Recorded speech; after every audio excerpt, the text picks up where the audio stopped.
നമസ്കാരം. നമസ്കാരം. ഇതാ മനോഹരമായ മറ്റൊരു ലേഡീസ് അവർ എപ്പിസോഡ് തുടങ്ങുകയാണ്. എല്ലാ പ്രിയപ്പെട്ട പ്രേക്ഷകർക്കും സ്വാഗതം. അപ്പോൾ മെയ് 23 അല്ലേ? ഇന്ന് എനിക്കൊരു പ്രത്യേക ദിവസമാണ്. ഇന്ന് എൻ്റെ മൂത്ത മകളുടെ 5th ബർത്ത്ഡേ ആണ്. മൂത്ത മകൾക്ക് ഞങ്ങൾ കൗമുദി പ്രേക്ഷകരുടെയും ക്രൂവിന്റെ എല്ലാം ബർത്ത്ഡേ വിഷസ്. Thank you. അപ്പോൾ ശരിക്കും ടോപ്പിക്കുകൾ ഇന്നത്തെ എന്ന് പറഞ്ഞാൽ നമുക്ക് ഭക്ഷണത്തെ കുറിച്ച് തന്നെ ആയാലോ അല്ലേ? മോളുടെ ബർത്ത്ഡേക്ക് ഒരുപാട് ഫുഡൊക്കെ ഉണ്ടാക്കുന്നുണ്ടോ? അല്ല, ഫുഡ് ഉണ്ടാക്കണമല്ലോ, എന്തായാലും ആൾക്കാരൊക്കെ വിളിച്ച് ഒരു സന്തോഷത്തിന്റെ ഒരു ഇതല്ലേ. അപ്പൊ ശരിക്കും അതെ, ശരിക്കും പറഞ്ഞാൽ നമ്മൾ എന്ത് വന്നാലും നമ്മുടെ വീട്ടിൽ ആൾക്കാരെ വിളിക്കുന്നതും അല്ലെങ്കിൽ ആൾക്കാർ വരുന്നതും എല്ലാം ഒരു ഈവനിങ്, കാരണം ഓഫീസിൽ പോകുന്ന ആൾക്കാരൊക്കെ ഉള്ളത് കൊണ്ട് ഈ വൈകുന്നേര സമയങ്ങൾ ഡിന്നറൊക്കെയാണ് നമ്മൾ പൊതുവെ പൊലിപ്പിക്കാനുള്ള ഒരു ടെൻഡൻസി. അതെ. അപ്പോൾ അതിൻ്റെ ഒരു ശരി തെറ്റുകൾ നമുക്കൊന്ന് ചിന്തിച്ചെടുത്താലോ. നമ്മൾ പാർട്ടികൾ നടത്തുന്നതും ആൾക്കാരെ വീട്ടിൽ വിളിക്കുന്നതും ഇപ്പൊ എല്ലാവരുടെ സൗകര്യങ്ങളൊക്കെ നോക്കിയിട്ട്, പ്രത്യേകിച്ച് എല്ലാവരും തന്നെ ജോലിക്കാരാണ്.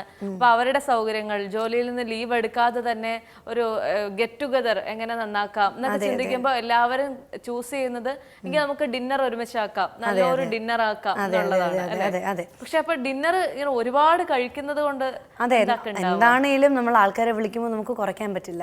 അല്ലെങ്കിൽ പോലും ഡിന്നറാണ് ഒരുവിധം വീട്ടിലെ അച്ഛനും അമ്മയും കുട്ടികളും എല്ലാവരും കൂടെ ഒരുമിച്ചിരിക്കുന്ന ഒരു സമയം. അപ്പോൾ ശരിക്കും ആ ഒരു സമയം നമുക്ക് അതൊരു ആഘോഷവേളയാകും പലപ്പോഴും. അപ്പോൾ നമുക്ക് എങ്ങനെ അതിനെ കുറയ്ക്കാൻ പറ്റുക അല്ലേ? പക്ഷെ പലപ്പോഴും ഡിന്നർ ഒരുപാട് കഴിക്കാൻ പാടില്ല.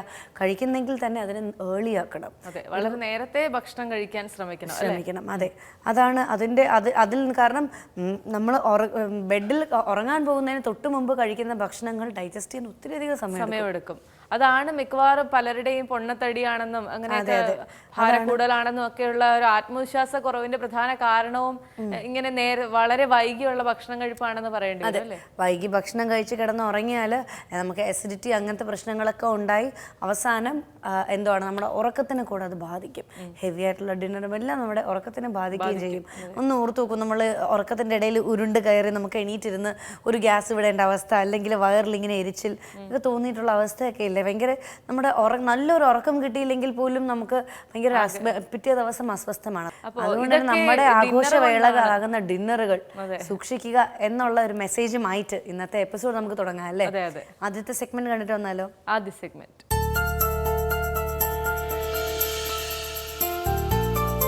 നമസ്കാരം, ഞാൻ സാബി നിയാസ്. എറണാകുളത്ത് പെങ്ക്ലൂലി ഇവൻറ്റ്സ് ആൻഡ് വെഡിങ്സ് നടത്തുന്നു. ഞാനിപ്പോൾ ഓൾമോസ്റ്റ് 7 ഇയേഴ്സായി ഈ ഫീൽഡിൽ വർക്ക് ചെയ്യുന്നത്. മൾട്ടി ടാസ്കിങ് വേണ്ട ഒരു ഫീൽഡാണ് ഇവൻറ്റ് മാനേജ്മെൻറ്റ് എന്ന് പറയുന്നത്. ഏറ്റവും കൂടുതൽ ഇത് മൾട്ടി ടാസ്കിങ് ചെയ്യാൻ പറ്റുന്നത് ലേഡീസിനാണ്. ഒരു ടീമല്ല ഇവൻറ്റിന് അവിടെ ഉണ്ടാകുന്നത്. ഒരു ഇവൻറ്റ് നടക്കുമ്പോൾ ഒരു 3-4 ടീംസ് അവിടെ ഉണ്ടാവും. എസ്പെഷ്യലി ഇപ്പോൾ ഒരു വെഡ്ഡിങ് ആണെങ്കിൽ അവിടെ ഒരു ഡെക്കോർ ടീം ഉണ്ടാവും, ലൈറ്റിംഗ് ടീം ഉണ്ടാവും, ഫോട്ടോഗ്രാഫി ടീം ഉണ്ടാവും, ദെൻ അങ്ങനെ കുറേ ടീംസ് ഉണ്ടാവും. ഇവരൊക്കെ നമ്മൾ സൈമൾട്ടേനിയസ്ലി നമ്മൾ മാനേജ് ചെയ്യണം. അതൊരു ഭയങ്കര ഒരു അതൊരു ലേഡീനെ കൊണ്ട് നന്നായിട്ടത് ആ ടാസ്ക് മാനേജ് ചെയ്യാൻ പറ്റും.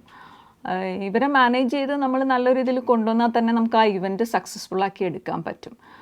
പിന്നെ ഇതിനകത്ത് വേണ്ടതെന്ന് പറഞ്ഞിട്ടുണ്ടെങ്കിൽ നമ്മൾ ട്രെൻഡ് എന്തൊക്കെയാണെന്ന് നമ്മൾ വാച്ച് ചെയ്തുകൊണ്ടിരിക്കുക. What is the trend now? ഇപ്പോഴത്തെ ട്രെൻഡ് എന്താണെന്ന് ഞാൻ ഇപ്പോൾ എങ്ങനെയാണെന്ന് വെച്ചിട്ടുണ്ടെങ്കിൽ ഏത് ഫീൽഡിലായാലും അത് ഡ്രസ്സിങ് ആവട്ടെ, ഡെക്കോർ ആവട്ടെ, what's the theme colour of this year, അപ്പോൾ അതെല്ലാം നമ്മൾ അറിഞ്ഞിരിക്കണം. അപ്പോൾ നമ്മൾ ആ ട്രെൻഡെല്ലാം വാച്ച് ചെയ്തുകൊണ്ടിരിക്കുക എപ്പോഴും. What is the now days what is going on, എന്താണ് ഫാഷൻ ട്രെൻഡ്, എന്താണ് ഇപ്പോൾ വെഡ്ഡിങ് ആണെങ്കിൽ ഇപ്പോൾ പണ്ടത്തെ കാലം പോലെയല്ല. ഇപ്പോഴത്തെ കാലത്ത് പെൺകുട്ടികൾക്കായാലും ബ്രൈഡ് ആൻഡ് ഗ്രൂമിനാണ് അവരുടെ ആഗ്രഹങ്ങൾക്കനുസരിച്ചിട്ടാണ് കല്യാണങ്ങൾ നമ്മൾ സെറ്റ് ചെയ്ത് കൊടുക്കുന്നത്. പണ്ട് നമ്മുടെ അച്ഛനും അമ്മയും കാരണവന്മാരും എൽഡർലി പേഴ്സൺസ് ഇരുന്നിട്ട് അവർ ഡിസ്കസ് ചെയ്തിട്ട് അവരുടെ ആ ഒരു ഇതിലാണ് കല്യാണങ്ങൾ ചെയ്തുകൊണ്ട് വരുന്നത്. ബട്ട് നൗ ഡേയ്സ് അതല്ല. ഇപ്പോഴത്തെ തീം എന്ന് പറഞ്ഞിട്ടുണ്ടെങ്കിൽ തീമാണ്, വെഡ്ഡിങ് തീം എന്ന് പറഞ്ഞിട്ട്. ഇപ്പോൾ ക്ലാസി വെഡ്ഡിങ് ഉണ്ട്, ethnic wedding, Mughal theme wedding, vintage wedding, അങ്ങനെ പലതരത്തിലുള്ള വെഡ്ഡിങ് ആണ് നമ്മൾ ചെയ്യുന്നത്. അങ്ങനെ അപ്പോൾ നമ്മളത് ക്ലയൻറ്റിൻ്റെ റിക്വയർമെൻറ്റ് എന്താണെന്ന് നോക്കിയിട്ടാണ് അതിലേക്ക് പോകുന്നത്. ഫസ്റ്റ് ഓഫ് ഓൾ നമ്മൾ ക്ലയൻറ്റിനെ മീറ്റ് ചെയ്യുമ്പോൾ തന്നെ അവരുടെ റിക്വയർമെൻറ്റ്സ് എന്താണെന്ന് അറിയാം. ഇപ്പോൾ ചിലർക്ക് അങ്ങനെ ഒരു ഇതുണ്ടാവില്ല, ഐഡിയ ഉണ്ടാവില്ല. അപ്പോൾ നമ്മുടേതായ ഐഡിയാസ് അവർക്ക് കൊടുക്കും. അവർ അതനുസരിച്ചിട്ട് അവരുടെ റിക്വയർമെൻറ്റ്സ് നമ്മൾ സെറ്റ് ചെയ്തെടുക്കും. അല്ലെങ്കിൽ ചിലർക്കാവട്ടെ അവർക്ക് ക്ലിയർ ആയിട്ട് ഐഡിയ ഉണ്ടാവും, എൻ്റെ വെഡ്ഡിങ് ഇങ്ങനെ ആയിരിക്കണം, അതിൻ്റെ ഒരു പിക്ചർ നമുക്ക് തരും. നമ്മളത് എങ്ങനെ അത് അവരുടെ ഡ്രീം എന്ന് പറയില്ലേ, അവരുടെ ഡ്രീം ഒരു റിയാലിറ്റി ആക്കി നമ്മളത് ഒരു സിനിമ പോലെ നമ്മൾ അത് ആക്കി കൊടുക്കുക. അതാണ് നമ്മുടെ ഡ്യൂട്ടി. അത് എത്രയും ബ്യൂട്ടിഫുൾ ആക്കാവുന്നോ അത്രയും ബ്യൂട്ടിഫുൾ ആക്കി നമ്മൾ കൊടുക്കും. അതാണ് ഇപ്പോൾ ഞങ്ങളുടെ ടീമിൻ്റെ സക്സസ് എന്ന് പറഞ്ഞാൽ അതാണ്.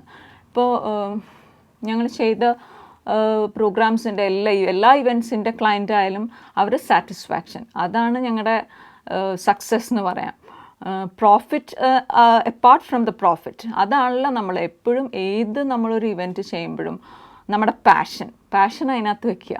ആ പാഷൻ ഉണ്ടെങ്കിൽ നമ്മൾ എത്ര സക്സസ് ആവുന്നുള്ളതിന് യാതൊരു വിധത്തിലൊരു സംശയമില്ല. എത്രയും നമുക്കതിൽ ഇതാകാവുന്നു അത്രയും ചെയ്യാൻ പറ്റും. നമുക്ക് എന്തെല്ലാം അതിൽ ചെയ്യാൻ പറ്റും, നമ്മുടെ ഐഡിയാസ്, നമ്മുടെ ക്രിയേറ്റിവിറ്റി, അതെല്ലാം നമുക്കതിൽ കൊണ്ടുവരാൻ പറ്റും. ഇപ്പോൾ ഞാൻ ഈ ഇവൻറ്റ് മാനേജ്മെൻറ്റ് ഫീൽഡിലേക്ക് വരുന്നതിന് മുമ്പ് ഒരു ഹൗസ് വൈഫായിരുന്നു. പക്ഷേ കുട്ടികളെ നോക്കുക, ഒരു നോർമൽ ഹൗസ് വൈഫ് പോകുന്ന പോലെ നോർമൽ ലൈഫായിരുന്നു എൻ്റെ. എനിക്ക് ഈ ഫീൽഡിലേക്ക് വരാനുള്ള ഇതെന്ന് പറഞ്ഞാൽ, ഇപ്പോൾ ഏതൊരു ലേഡി ആയാലും നമ്മൾ എൻഗേജ്ഡ് ആവുന്നത് നമ്മുടെ കുട്ടികൾ വരുമ്പോൾ, ചെറിയ കുട്ടികളാകുമ്പോൾ അവരുടെ കാര്യങ്ങൾ നോക്കി, അപ്പോൾ കുട്ടികളൊന്ന് സെറ്റിലായി താനെ അവരുടെ കാര്യങ്ങൾ ചെയ്യാറാവുമ്പോൾ നമ്മൾ ആകെ ഒരു ഫീലിംഗ് അല്ലായ്ക നമുക്ക് തോന്നും. അപ്പോൾ എന്താന്ന് പറഞ്ഞിട്ടുണ്ടെങ്കിൽ ഒരു സ്റ്റീരിയോ ടൈപ്പിക് റോൾ, നമ്മുടെ എല്ലാ ലേഡീസിൻ്റെയും സ്റ്റീരിയോ ടൈപ്പ് റോൾ എന്ന് പറഞ്ഞാൽ mother, wife, sister, like that. അപ്പോൾ അപ്പാർട്ട് ഫ്രം ദാറ്റ് നമ്മൾ വാട്ട് ഈസ് അവർ ഐഡൻറ്റിറ്റി, ഇതെല്ലാം ഏത് ലേഡിക്കും ചെയ്യാവുന്നതാണ്. ഒരു മദർ ആവുക, ഒരു സിസ്റ്റർ ആവുക, ഇതൊന്നും ചീത്ത റോളാണ്, ഗ്രേഡ് ഇല്ലാത്തതാണെന്നല്ല ഞാൻ പറഞ്ഞതിൻ്റെ അർത്ഥം. ഇതെല്ലാം ചെയ്യാൻ ആ ലേഡിക്ക്, ഒരു സ്ത്രീക്ക് കഴിയാന്നുള്ളത് അത് വലിയൊരു കാര്യം തന്നെയാണ്. ബട്ട് അതൊരു സ്റ്റീരിയോ ടൈപ്പ് റോളാണ്, ഏത് ലേഡിയും ചെയ്യുന്നൊരു റോള്. അപ്പം നമ്മൾ എലോണായിരിക്കുമ്പോൾ നമ്മൾ തിങ്ക് ചെയ്യാവുന്നതാണ്. Apart from stereotype role, what we are, എന്താണ് എൻ്റെ ഐഡൻറ്റിറ്റി, എന്തിലാണ് എനിക്ക് സന്തോഷം കണ്ടെത്താൻ പറ്റുന്നത്, എന്നിൽ ഉള്ള ക്രിയേറ്റിവിറ്റി എന്താണ് എന്നുള്ളത്. അപ്പോൾ എൻ്റെ ക്രിയേറ്റിവിറ്റി എന്ന് പറഞ്ഞാൽ ഞാൻ പണ്ട് മുതലേ ഇതുപോലെ എന്ത് കണ്ടാലും പെർഫെക്റ്റായിട്ട് ചെയ്യാൻ നോക്കുമായിരുന്നു. മീൻസ് എവിടെ എന്തായാലും കോർഡിനേഷൻ, അങ്ങനത്തെ ഒരു ഇതുണ്ടായിരുന്നു. ബട്ട് ഇവൻറ്റ് മാനേജ്മെൻറ്റ് ഫീൽഡിലേക്ക് വരും എന്നുള്ള അങ്ങനത്തെ ഒരു ഇതൊന്നും ഉണ്ടായിരുന്നില്ല. അപ്പോൾ അങ്ങനെയാണ് നമുക്കൊരു ഓഫർ വരുന്നത്. ഒരു കാറ്ററിംഗ് ടീം വന്നിട്ട് അപ്പോൾ ഇവൻറ്റ് മാനേജ്മെൻറ്റ് എന്ന് പറഞ്ഞൊരു ടീമില്ല. അത് നമ്മൾ അത്ര ഉണ്ട് എങ്കിലും അത്ര ഫെയിം ആയിട്ടില്ല. ആരും അങ്ങനെ ഒരു കല്യാണം, വെഡ്ഡിങ് ആയാലും ഒന്നും, കോർപ്പറേറ്റ് ഇവൻറ്റ്സ് ഓൾറെഡി ഉണ്ട്. ബട്ട് വെഡ്ഡിങ്ങിലേക്ക് ഇവൻറ്റ് മാനേജ്മെൻറ്റ് വരാത്തൊരു കാലഘട്ടം, ഒരു 7-8 years ബാക്ക്. എന്താണ് നമ്മുടെ ആംബിഷൻ, അത് നമ്മൾ ഫുൾഫില്ല് ചെയ്യാൻ വേണ്ടിയിട്ട്, പിന്നെ നമ്മൾ ഒറ്റയ്ക്ക് നിൽക്കുന്നതെന്നുള്ളതല്ല, നമ്മുടെ ബാക്കിംഗ് സപ്പോർട്ട് ഉണ്ട്. എൻ്റെ ഫാമിലിയുടെ ഫുൾ സപ്പോർട്ട്, എൻ്റെ friends, they are the 4 pillars. പിന്നെ റൂഫ് എന്ന് പറയുന്നത് എൻ്റെ family and my friends are the 4 pillars. My 4 friends എന്ന് പറഞ്ഞാൽ ഞങ്ങളുടെ ഒരു ടീമുണ്ട്. ആ 4 friends അവരാണ് എൻ്റെ pillars. And my husband, my kids and my parents, എല്ലാവരും, മൈ ഇൻലോസ്, എല്ലാവരും ഭയങ്കര സപ്പോർട്ടായിരുന്നു എല്ലാ കാര്യത്തിലും. നമ്മൾ തളർന്നു പോയ സമയങ്ങളിൽ വരെ, കാരണം നമ്മൾ ആദ്യമായിട്ടൊരു ഇതിലേക്ക് വരുമ്പോൾ പല ഇതും കേട്ടിട്ടുണ്ട്. ഒരു ലേഡിയാണ്, ഒറ്റയ്ക്ക് അവർക്ക് ചെയ്യാൻ പറ്റില്ല. നമ്മളൊരു ക്ലയൻറ്റിൻ്റെ അടുത്ത് ചെല്ലുമ്പോൾ അവർ സാറ്റിസ്ഫൈഡ് ആവും, നമ്മുടെ പ്രസൻറ്റേഷനും എല്ലാം കണ്ടിട്ട് അവർ ഇറ്റ്സ് വെരി ഗുഡ്, ഞങ്ങൾ ഓക്കെ ആണ്, നമ്മൾ 75% നമ്മൾ ഓക്കെ ആയിട്ടായിരിക്കും നമ്മൾ അവിടെ നിന്ന് വരുന്നത്. ബട്ട് പിന്നെ നമുക്ക് കിട്ടുന്ന ഒരു കോൾ, പിന്നെ കാണാം, അങ്ങനെ ആ ഒരു ഇതിൽ നിന്നാണ് എന്ത് ചെയ്യാൻ, നമ്മൾ ഒരു ലേഡി ആണല്ലോ, നിങ്ങൾക്കിത് ചെയ്യാൻ പറ്റുമോ എന്നുള്ളൊരു ഇത്, ആ ഒരു ഫീൽഡിൽ നിന്ന്, ഇപ്പം ഞാൻ ജോയിൻ്റ് ആയിട്ട് നിന്നൊരു ഫീൽഡിൽ നിന്നാണ് ഇൻഡിപെൻഡൻ്റ് ആവുന്നത്. അപ്പോൾ പല വിധത്തിലുള്ള ഇതും വരാം. ആ ലേഡിക്ക് അത് ഒറ്റയ്ക്ക് ചെയ്യാൻ പറ്റില്ല, ഞങ്ങൾ നേരത്തെ എല്ലാവരോടും ഒരുമിച്ച് നിന്നത് കൊണ്ട് ചെയ്തതാണ്. ബട്ട് ഇപ്പോൾ അവർക്ക് തനിയെ അത് ചെയ്യാൻ പറ്റില്ല, അവർക്ക് അതിനുള്ള ടീമില്ല, കേപ്പബിലിറ്റി ഇല്ല എന്നുള്ളത് പല ഇതിലും പല ഭാഗത്തു നിന്നും ഉണ്ടാവും. ബട്ട് നമ്മളത് തെളിയിച്ചു കൊടുത്തു. നമ്മൾ ആ ഫീൽഡിൽ നിന്നുകൊണ്ട് ഞാൻ മാറിപ്പോയില്ല. ഞാൻ ആദ്യം കേട്ടപ്പോൾ ശരിക്കും നോർമലി ഏതൊരു ആൾക്കും തോന്നുന്ന പോലെ ക്വിറ്റ് ചെയ്യാമെന്നുള്ളൊരിത് എൻ്റെ മനസ്സിൽ വന്നു. വൈ ഷുഡ് ഐ, എന്തിനാണ് നമ്മൾക്ക് എന്തിനാ വെറുതെ ഇങ്ങനെ ഇത്രയും ടൈം വേസ്റ്റ്. നമ്മളൊരു ക്ലയൻറ്റിൻ്റെ അടുത്ത് മീറ്റ് ചെയ്ത് പിന്നെ ഒരു ഇതിലും നമ്മളെ പറ്റിയിട്ടുള്ളൊരു നമ്മളൊരു കോൺഫിഡൻസ് ഇല്ലായ്മ അവർ പറയുമ്പോൾ എന്തിനാണ് ഇതിലേക്ക് വരുന്നത് എന്ന് വരെ ചിന്തിച്ചു പോയിട്ടുള്ള നിമിഷങ്ങളുണ്ട്. ബട്ട് അപ്പോഴെല്ലാം ഇത് പറഞ്ഞ പോലെ എൻ്റെ ഹസ്ബൻഡ്, എൻ്റെ ഫ്രണ്ട്സ് അവരെല്ലാം പറഞ്ഞു, അവർ ഫുൾ സപ്പോർട്ട് വന്നിട്ട് പറഞ്ഞു, നിൻ്റെ ഫീൽഡ് ഇതാണ്, ഈ ഫീൽഡിൽ നീ ഉറച്ചു നിന്നുകൊണ്ട് മുന്നോട്ട് പോകണം. ഇപ്പോൾ അതിൻ്റെ ഇപ്പം നമ്മൾ ആ ഫീൽഡിൽ നമ്മുടെ ആ ട്രേഡ് മാർക്ക് എടുത്ത് വെച്ചു എന്നുള്ളതിന് ഒരു എക്സാമ്പിൾ എന്ന് പറഞ്ഞാൽ, ഫസ്റ്റ് നമ്മൾ ആദ്യ ആ ഒരു കാലഘട്ടത്തിലൊക്കെ എന്ന് പറഞ്ഞിട്ടുണ്ടെങ്കിൽ നമ്മൾ ക്ലയൻറ്റ് ലിസ്റ്റ് ഉണ്ടാക്കി നമ്മൾ ക്ലയൻറ്റിനെ അന്വേഷിച്ച് അങ്ങോട്ട് പോകണമായിരുന്നു.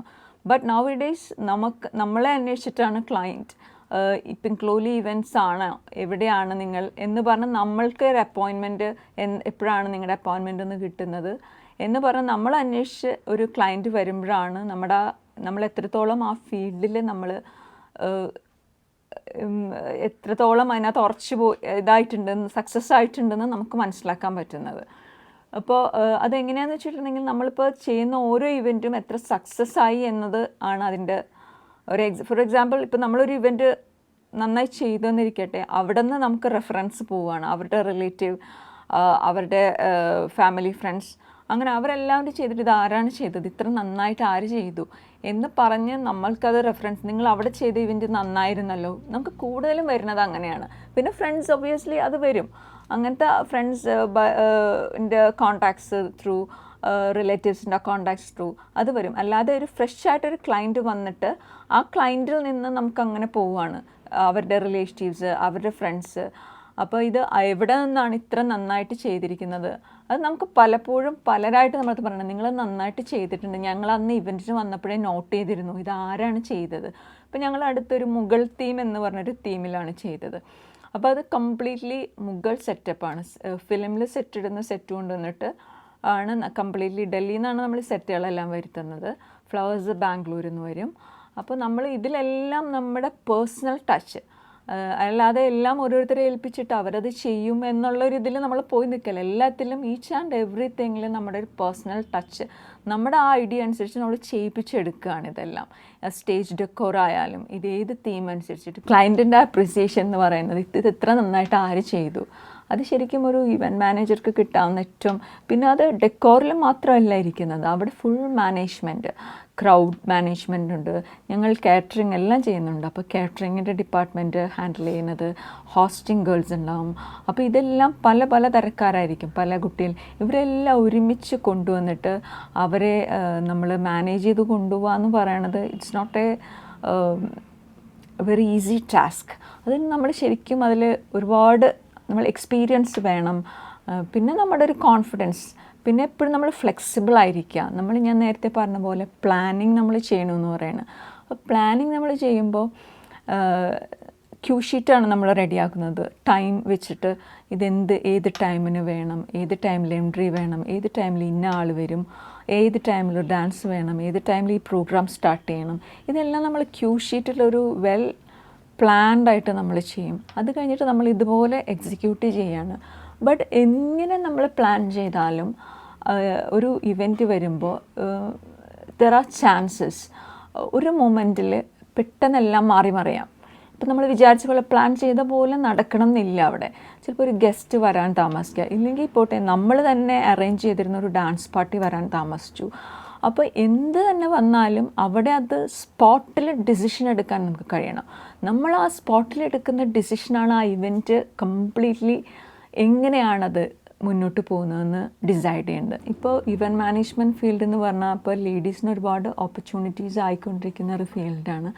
അപ്പോൾ എനിക്കിപ്പോൾ ഇതിലേക്ക് വരാൻ താല്പര്യമുള്ള ലേഡീസിനോട് പറയാനുള്ളത് എന്താണെന്ന് വെച്ചിട്ടുണ്ടെങ്കിൽ, നമ്മളിൽ എത്ര ക്രിയേറ്റിവിറ്റി ഉണ്ടോ നമുക്കൊരു ഇവൻറ്റ് മാനേജ് ചെയ്യാനായിട്ടുള്ള കഴിവിനേക്കാളും നമ്മുടെ ആ ക്രിയേറ്റിവിറ്റി എത്ര നമ്മുടെ ഓരോ ടച്ചിൽ എല്ലായിടത്തും കൊണ്ടുവരാൻ നമ്മുടെ മനസ്സിൽ എത്ര ഇതുണ്ടോ അതെല്ലാം നമുക്കവിടെ റിയലൈസ് ചെയ്യിപ്പിക്കാനുള്ള ആ ഒരു ഇത് നമ്മളിലുണ്ടെങ്കിൽ ഇപ്പോൾ തന്നെ നമ്മുടെ വീടുകളിൽ വെഡ്ഡിങ് നടക്കുമ്പോൾ നമ്മൾ എത്ര ഇനീഷ്യേറ്റീവ് എടുക്കുന്നതിന് അതിൽ നിന്ന് തന്നെ നമുക്കൊരു ഇവൻറ്റ് മാനേജറിൻ്റെ ടച്ച് ഉണ്ട്. ഇപ്പോൾ എൻ്റെ ആ ഒരു ഇത് ഞാൻ മനസ്സിലാക്കിയെടുത്തത് നമ്മുടെ വീട്ടിലൊരു ഇവൻറ്റ് നടക്കുമ്പോൾ നമ്മൾ എത്ര അത് കോർഡിനേറ്റ് ചെയ്യുന്ന ആ കഴിവ് നമ്മൾക്ക് അത് നമുക്കൊരു ബിസിനസ് ആക്കാം.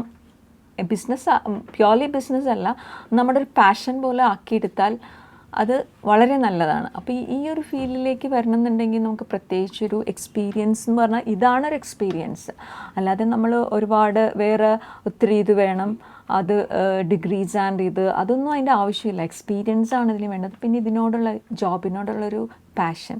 നമ്മുടെ ഇപ്പോൾ ഈ ഇവൻറ്റ് മാനേജ്മെൻറ്റ് ഫീൽഡിലായാലും ഇപ്പോൾ ഭയങ്കര കോമ്പറ്റീഷനാണ് നമ്മുടെ ഈ ഫീൽഡിൽ. ഏത് ഫീൽഡിലെയും പോലെ ഇതിലും കുറേ കോമ്പറ്റീഷൻസ് ഉണ്ട്. അപ്പം നമുക്ക് ഇപ്പം ഞങ്ങളിങ്ങനെ എക്സിസ്റ്റ് ചെയ്യാൻ പറ്റും എന്ന് പറയുന്നത് നമുക്ക് എങ്ങനെ എക്സിസ്റ്റ് ചെയ്തു ഞങ്ങൾ ഇത്രയും കാലം എന്ന് പറയുന്നത് നമുക്ക് പുതിയ ഓരോ ട്രെൻഡ്സ് ഫോളോ ചെയ്യുന്നതുകൊണ്ട് ഏതൊരു ഇവൻറ്റിലും നമുക്ക് പുതിയതായിട്ട് എന്തെങ്കിലും ഇൻട്രൊഡ്യൂസ് ചെയ്യാൻ പറ്റും. അത് നമുക്ക് ക്ലയൻറ്റ് പറഞ്ഞത് കൊണ്ടല്ല, നമ്മുടേതായിട്ടുള്ള ഐഡിയാസ്. അതായത് ഇപ്പോൾ ഒരു ഫംഗ്ഷന് വരുമ്പോൾ ഗീവ് എവേ ഗിഫ്റ്റായിട്ട് നമുക്ക് ബാങ്കിൾ കൗണ്ടേഴ്സ് ഇട്ട് കൊടുക്കാം, മെഹന്തി കൗണ്ടേഴ്സ്. അപ്പോൾ അതൊക്കെ ഒരു ഗസ്റ്റിനൊക്കെ അതൊരു കൗതുകമായിരിക്കും. പ്രത്യേകിച്ച് ചെറിയ കുട്ടികൾക്ക് ബാങ്കിൾസ് ഒക്കെ ഫ്രീ ആയിട്ട് കിട്ടുമ്പോൾ അവരുടെ സന്തോഷം. അപ്പോൾ അതൊക്കെ അവർക്കൊരു പ്രത്യേകതയാണ്. ഒരു ഇവൻറ്റിലും കിട്ടാത്ത ഒരു പ്രത്യേക ഫീൽ അതിൽ അവർക്ക് കിട്ടുകയാണ്. അപ്പോൾ അങ്ങനെ നമ്മൾ പിന്നെ ഒരു രാജസ്ഥാനി വെഡിങ്ങിൽ ടർബൻ എല്ലാവർക്കും തലയിൽ ടർബൻ വെച്ച് കൊടുക്കുക. അപ്പോൾ അതൊക്കെ ഒരു ഡിഫറെൻറ്റ് ഫീലാണ്. അപ്പോൾ ഞങ്ങൾ എല്ലാ ഇവൻറ്റിലും ഞങ്ങളുടേതായിട്ടുള്ളൊരു സിഗ്നേച്ചർ ഞങ്ങൾ വെക്കുന്നുണ്ട്.